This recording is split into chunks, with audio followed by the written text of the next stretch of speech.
तो दोस्तों आप सभी का विज्ञान क्लासेज में एक बार फिर से स्वागत है। जैसा कि आपको पता है कि हमने कक्षा 10 राजस्थान बोर्ड की सत्र 2020-21 के अनुसार साइंस को पढ़ाना अपने स्टार्ट कर रखा है।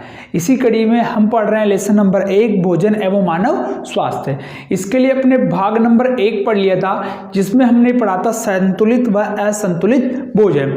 अगर अभी तक आपने वो पार्ट नहीं देखा तो आपको आई बटन पे या डिस्क्रिप्शन में उसका लिंक मिल जाएगा दोस्तों। तो आज हम पढ़ेंगे भोजन एवं मानव स्वास्थ्य का बोर्ड एग्जाम 2021 के अनुसार, यानी जो सिलेबस में बदलाव है उसी के अनुसार हम भाग नंबर 2 पढ़ेंगे आज। ठीक है दोस्तों, तो हमारा भाग नंबर 2 है जिसका नाम है मानव स्वास्थ्य। 1.2 है, ठीक है, मानव स्वास्थ्य। देखो मानव स्वास्थ्य, हमारा स्वास्थ्य, तो हमारा स्वास्थ्य से मतलब क्या होता है, हमारे शरीर की कोशिकाओं की सुव्यवस्था।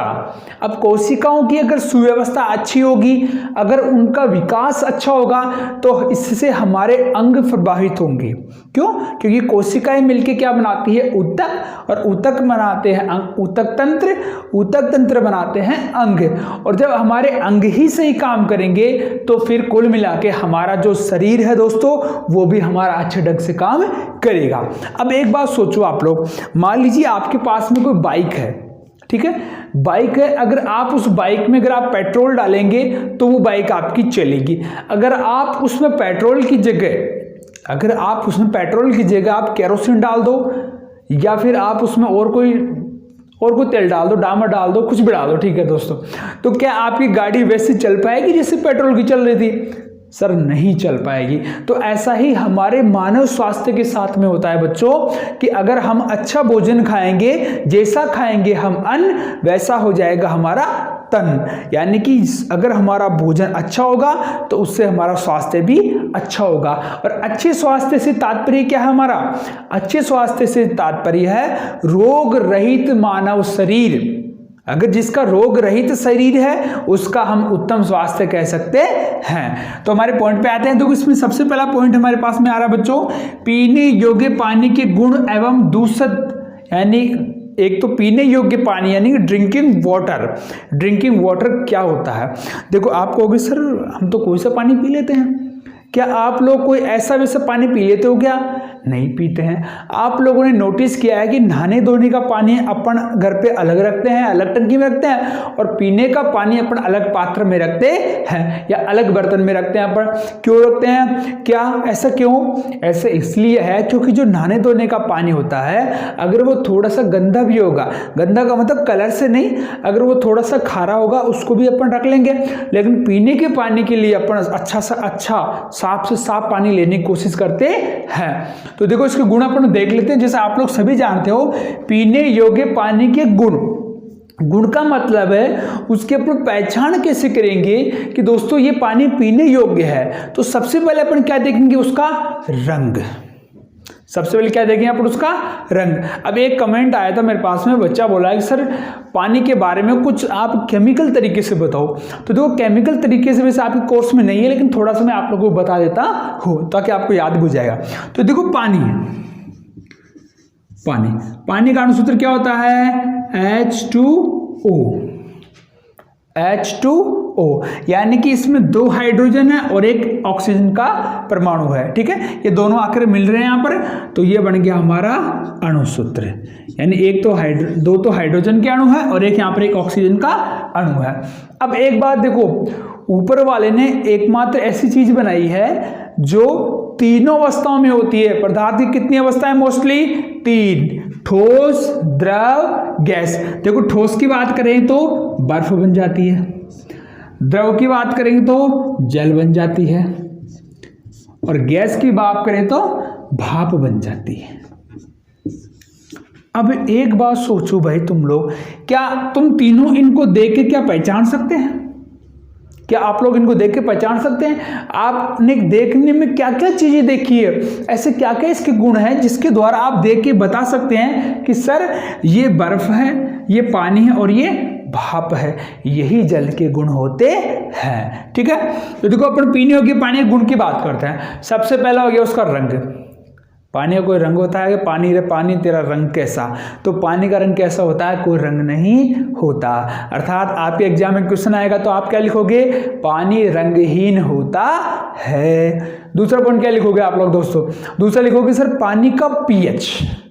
पीएच यानी वो अम्लीय है, क्षारीय है या उदासीन है। तो उस समय आपको याद रखना है पीएच यानी पोटेंशियल ऑफ हाइड्रोजन, ये होता है उसका लगभग उदासीन। अब उदासीन का मतलब आप बता सकते हैं सर पीएच लगभग इसका 7 से 7.5 के बीच में होना अच्छा रहता है। तो आप देख के तो पीएच बता नहीं सकते, इसके लिए तो आपको पीएच मीटर की आवश्यकता होती है। चलिए इस गुण को छोड़िए, अगला गुण पे चलते हैं अपन। अगला गुण क्या हो गया, अगला गुण हो गया कि उस साफ पानी के अंदर कोई कंकर पत्थर नहीं होने चाहिए। यही तो गुण लिखने हैं, और तो वो आपको आता है लेकिन लिखने हैं यहाँ पर एग्जाम में। मैं आपको जो इसके अगले लास्ट भाग आएगा ना उसमें क्वेश्चन आंसर कराऊंगा, उसमें मैं आपको क्वेश्चन लिखना भी बताऊंगा, ठीक है। तो बने रहना मेरे साथ वीडियो में। अब देखो सुनो, तो 2-3 पॉइंट तो हो गए बने। अगला पॉइंट देखो, कोई उस जो पीने योग्य अपना पानी है उसमें किसी प्रकार की कोई वनस्पति नहीं होनी चाहिए, कोई पेड़ पौधे कोई पत्ते वगैरह नहीं होने चाहिए, कादा कीचड़ नहीं होना चाहिए। कुल मिला के ये क्या हो गए इसके भैया, गुण हो गए इसके, ठीक है। अब एक बात बताओ, पानी पीने का हमारे लिए क्या फायदा है। तो देखो पानी पीने के फायदे आपके एग्जाम में क्वेश्चन आ सकता है। तो सबसे पहले बच्चों आप क्या लिखोगे कि सर पानी सबसे अच्छा विलायक होता है। पानी क्या होता है, सबसे अच्छा विलायक होता है। विलायक का मतलब ये हो गया दोस्तों, आप कुछ भी खा लो उसमें आपको हर एक चीज में आपको पानी जरूर मिलेगा। ऐसा कोई भोजन नहीं है जो पानी जिसमें मौजूद नहीं हो। अगर आपको पता है ऐसा भोजन है जिसमें पानी ना हो तो आप मुझे कमेंट करके बता सकते हैं, लेकिन मेरे हिसाब से ऐसा कोई आप लोगों को नहीं मिलेगा दोस्तों, क्योंकि कुछ ना कुछ अगर आप काजू बादाम भी खाओगे तो भी उसमें आप लोगों को पानी जरूर मिल जाएगा। अब पानी ही को क्यों लिया गया, क्योंकि सर आंसर क्या आएगा इसका, यह सबसे अच्छा विलायक होता है। विलायक से मतलब क्या हो गया, ये जितनी भी पदार्थ होते हैं उन सभी को अपने में घोल लेता है, और जिसकी मदद से क्या होता है, हमारी ऑक्सीकरण अपचयन की क्रिया आसानी हो जाती है, जिससे क्या होगा, कोशिकाओं को ऊर्जा प्राप्त हो जाती है। ठीक बच्चों, देखो तो गुण बता दिए तुम लोगों ने।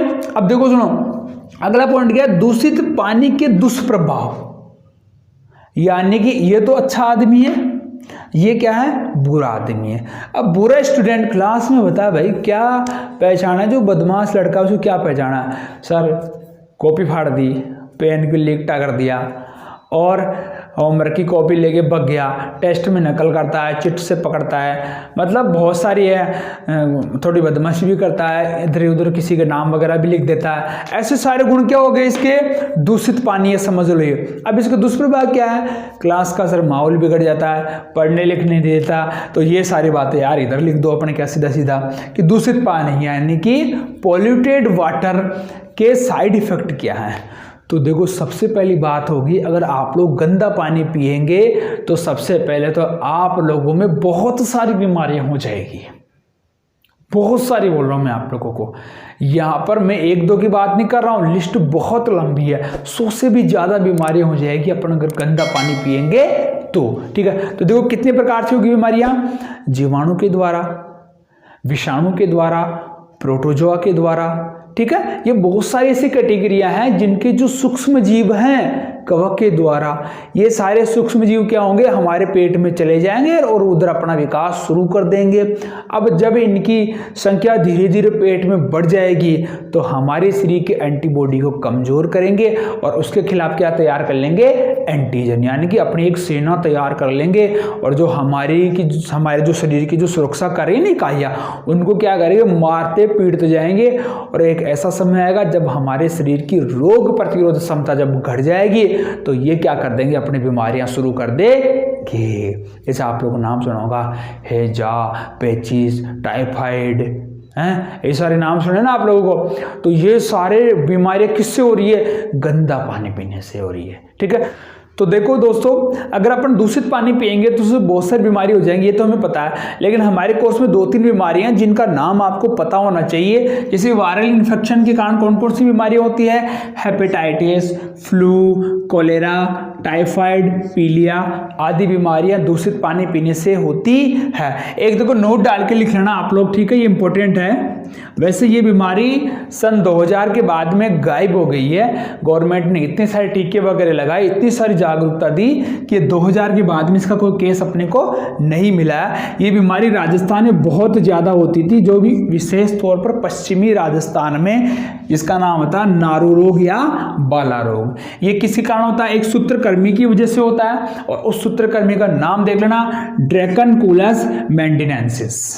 दोबारा नाम देख लेना, ड्रैकनकुलस मेंडिनेंसिस। किसका रोग व कारक है ये? बाला या नारू रोग का है, ठीक है। ये पश्चिमी राजस्थान में या हमारे राजस्थान में बहुत ज्यादा होता था पहले, ठीक है दोस्तों। तो ये हो गया हमारा पॉइंट, पहला पॉइंट पूरा हो गया। शुद्ध पानी यानी जो पहला ड्रिंकिंग वाटर था उसके गुण हो गए, और गंदा पानी पीने के दुष्प्रभाव हो गए। दूसरा अपना मानव स्वास्थ्य में पॉइंट पढ़ेंगे जिसका नाम है भैया मोटापा। क्या नाम है जिसका? अपन मोटापा, या अंग्रेजी में क्या बोलते हैं इसको? ओबेसिटी, ठीक है, ओबेसिटी, मोटापा। क्लास में एक दो मोटा तो तुम लोगों को मिल जाएगा, ठीक है, एक दो मोटा, और थोड़ा सा मोटा होगा तुम लोग उसको मोटा पक्का कहोगे, ये कन्फर्म मेरी बात। तो तुम लोगों ने एक किसी को ऐसे बोला अरे मोटे, तो मोटे का मतलब तुमने उसमें क्या देखा कि फिर उस आप लोग उसको बोल रहे कि मोटे मोटे मोटे, तो तुम कहोगे सर वो मोटा है तो हमने उसको मोटा बोल दिया। तो देखो अब आपको एग्जाम में कैसे लिखना है इसको। एग्जाम में ऐसे लिखेंगे कि अगर हमारे शरीर की त्वचा के ऊपर अधिक मात्रा में चर्बी या वसा का अगर जमाव बढ़ जाता है तो उससे क्या होगा, हमारी जो बॉडी है वो फूल जाएगी, ठीक है। हड्डियां तो उतनी रहेगी लेकिन त्वचा क्या होगी, थोड़ी सी फूल जाएगी, और कईयों की बहुत ज़्यादा फूल जाती है। देखो कईयों की जो बहुत ज़्यादा फूल जाती है ना, वो बीमारी होती है हाइपोथायराइडिज्म। याद रखना इसको, हाइपोथायराइडिज्म, या उसको अपन बोलते हैं आउटू ऐसे कुछ बोलते हैं उसको, आउटू थायराइड ऐसे कुछ बोलते हैं। वो बीमारी हो जाती है, उसमें व्यक्ति बिना वसा के मोटा हो जाता है, उसका आगे से पीछे से हिस्सा मोटा हो जाता है, ठीक है। लेकिन अपन मोटापे की बात कर रहे हैं तो आप लोग क्या कहोगे कि सर अगर शरीर में आवश्यकता से ज़्यादा अगर चर्बी जमा हो गई या वसा का जमाव हो गया तो उस अवस्था को हम मोटापा कहते हैं। तो देखो अब मोटापा को मापने की इकाई क्या होती है दोस्तों, याद रखना, मोटापा मापने की इकाई BMI, body mass index, body mass index. अगर ये इस स्केल के ऊपर अगर 25 BMI आ रही है, ठीक है, 25 का एवरेज आ रहा है तो व्यक्ति ठीक है, उसको अपन क्या बोलेंगे, व्यक्ति ठीक है। लेकिन बच्चों अगर 25 से ज्यादा यानी 30 हो गया तो फिर अपन को क्या बोलेंगे, ये फलाना आदमी क्या है, मोटा है, ये क्या है, मोटा है। तो देखो ये हो गया। अब इससे बीमारियां क्या क्या हो रही है, सबसे बड़ी बीमारी मैं आपको बताऊं, देखो मोटापे से क्या क्या बीमारी हो रही है दोस्तों, देखो अपन पढ़ लेते हैं इसमें से। मोटापे से हो रही है शरीर का वजन बढ़ गया, ऊर्जा के सेवन व ऊर्जा के उपयोग के बीच में असंतुलन, मतलब ये हो गया दिन भर पड़े पड़े खा रहे हैं, ठीक है, काम धाम कुछ कर नहीं रहे, मम्मी बोले कि जा बेटा 2 बाल्टी रख के आ जा, उसमें भी प्राण निकल रहे हैं। तो इसमें क्या होगा, धीरे धीरे तुम खा तो ज्यादा रहे हो, ठीक है, यानी कि पेट्रोल की टंकी गाड़ी की भर तो रहे हो तुम लोग लेकिन उसको चला ही नहीं रहे हो, तो वो क्या अवस्था हो गई, मोटापे की, ठीक है। और जंक फूड मतलब गरम समोसा, इडली, डोसा, समझ गए तुम लोग। तो ये जंक फूड यानी कि बर्गर, पिज्जा हैं, ये तुम्हारे शरीर को ले जाएंगे। कम व्यायाम, खाए पिए सो गए, खाए पिए सो गए, कभी बाहर आउटडोर गेम खेलने नहीं गए तो उससे क्या हो जाएगा, मोटा हो जाएगा, ठीक है। तो इसी को बोलते हैं। हाँ, और एक बीमारी जिसका नाम मैं बोल रहा था, आउटू अल्पक्रियता या हाइपोथायराइडिज्म बीमारी हो जाती है मोटापे के अंदर, ठीक है दोस्तों। तो ये 2 पॉइंट हो गए अपने, उम्मीद करो आपको पसंद आ रहा होगा। अगला पॉइंट अपन देखते हैं, देखो कौन सा अगला पॉइंट अपना, आपको टेंशन लेने की जरूरत नहीं है। मैं इस पूरे वीडियो को 4 भागों में इसीलिए कर रहा हूं ताकि आप लोगों को किसी प्रकार की कोई दिक्कत नहीं हो, और जब हमारा लेसन पूरा हो जाएगा तो उसके बाद में अपने इसके क्वेश्चन आंसर भी देख लेंगे। देखो अगला पॉइंट है हमारा रक्तचाप। मैं आपको वही पॉइंट पढ़ाऊंगा जो आपके 2021 में आने वाले हैं, इसलिए मैंने आपकी बुक ले रखी है। देखो दोस्तों, रक्तचाप यानी कि ब्लड प्रेशर। ब्लड का मतलब होता है रुधिर और प्रेशर का मतलब होता है दाब। देखो होता क्या, इसको समझो तुम लोग। जैसे मान लो ये कोई धमनियाँ है या ये हमारे शरीर की मतलब ऐसे समझ लो कोई पाइप है, ठीक है, कोई पाइप है, इसमें से आपने इधर पानी भरना शुरू किया। आपने क्या शुरू किया इधर आप लोगों ने? पानी। और इधर एक छोटा सा छेद कर दिया, डाट लगा के एक छोटा सा छेद कर दिया। इधर से मोटर से दनादन पानी आ रहा है, इधर छोटे से छेद में से निकल रहा है। तो आप लोग खुद ही देखो, ये इस पाइप के ऊपर ऐसे दबाव लगेगा, अंदर से बाहर की ओर एक दबाव लगेगा। और इस दबाव को हम क्या कहेंगे दोस्तों? इस दबाव को ही हम कहते हैं रक्तचाप या ब्लड प्रेशर। अब यही अगर पानी की बात मैं अगर यहाँ पर कर दूं कि सर ये धमनी है, धमनी सुना नाम सुना है ना, ये रक्त को लाने ले जाने का काम करती है, ठीक है, नलिकाएं हैं, ऐसे समझ लो कोई पाइप है। और इधर क्या डाल दिया अपने? रक्त। अगर रक्त धमनियों की दीवारों पे अगर ज्यादा दाब डाल रही है तो उस कंडीशन को अपन क्या बोलते हैं? रक्तचाप। या अगर धमनियां या ऐसे मान लो ये रक्त है और अगर धमनियों के ऊपर अगर कम दाब डाल रहा है तो भी हम उसे क्या कहेंगे? रक्तचाप। अब ये दो प्रकार का हो गया, अगर ज्यादा डाल रहा है तो हाई ब्लड प्रेशर और कम डाल रहा है तो लो ब्लड प्रेशर, ठीक है। यानी कि इस रक्त के द्वारा इन धमनियों की दीवारों के ऊपर जो दाब लगाया जाता है उस दाब को हम रक्तचाप कहते हैं। तो अब आप लोग बोलोगे सर इसको मापेंगे कैसे? तो कभी आप लोगों को पता है आप लोग जिस दादाजी चाचा जी अगर मम्मी या कोई बीमार हो जाते हैं तो एक डॉक्टर आता है और यहाँ पर एक पट्टा सा लपेटता है और एक छोटा सा पंप से ऐसे दबाने होता है, ऐसे भम भम भम, और एक ऐसे एक मशीन होती है, मैं दिखाऊँ तुम लोगों को। इसमें क्या होता है, ऐसे जैसे ऐसे ऊपर चढ़ता जाता है मामला उसका, ठीक है, उसमें पारा भरा होता है, ठीक है। तो इसको अपन बोलते हैं स्पेग्नोमेनोमीटर यानी रक्तचाप मापी। इस यंत्र का नाम है दोस्तों, आप लोग इसको याद कर लेना। अब देखो इसमें क्या होता है, इसका स्केल क्या होता है? 120/80, 120/80। यानी कि अगर किसी व्यक्ति का 120 से लेकर 80 तक, अधिकतम तो कितना है? 120, यानी सिस्टोलिक कितना है? 120, और डायस्टोलिक कितना है? 80 है, तो वह सामान्य दाब होता है। एग्जाम में अगर क्वेश्चन आ जाए सामान्य दाब कितना होता है दोस्तों, तो आप लोग बताओगे 120/80 mmHg, ये इसकी इकाई होती है, ठीक है दोस्तों। तो अब इसमें देखो आप लोग, अगर किसी के हाई बीपी हो रहा है, किसी के लो बीपी हो रहा है, ऐसा क्यों हो रहा है? ऐसा इसलिए हो रहा है दोस्तों क्योंकि हमने हमारी जो दैनिक दिनचर्या आती है उसमें हमने बहुत उतार चढ़ाव कर दी है।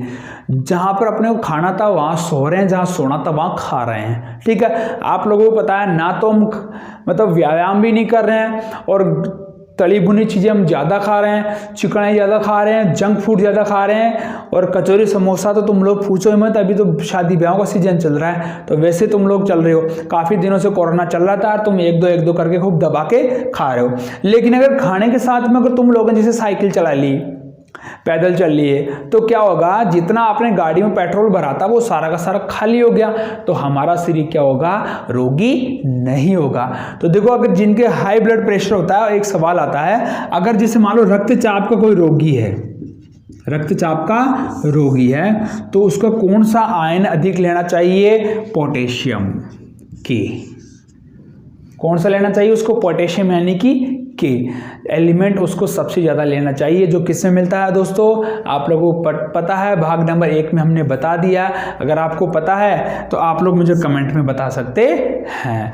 अब एक बात सोचो तुम लोग, अगर अपना दिनचर्या अच्छी कैसे होगी? जैसे आप अर्ली मॉर्निंग उठ रहे हो, थोड़ा बहुत योगा प्राणायाम किया, उसके बाद में आपने पढ़ाई की, नाश्ता किया, नहाए धोए, यानी जो अपना शेड्यूल है एकदम ढंग से कर रहे हो, और 8 बजे तक आप लोगों ने खाना खा लिया, तो ये क्या हो गया? एक नियमित यानी संतुलित दिनचर्या हो गई आप लोगों की, ठीक है। यानी इसमें क्या किया आप लोगों ने? सारे उत्तम कार्य अपने नियम और समय के अनुसार कर दिए। तो उस समय क्या होगा? आप लोगों की किसी भी जो व्याधियाँ होती है, अब मान लो बीपी में क्या होता है? चक्कर आते हैं, कमजोरी हो जाती है, पाचन खराब हो जाता है, हाथ पैरों में ताकत नहीं रहती है, पढ़ना बैठते हैं नींद आ जाती है।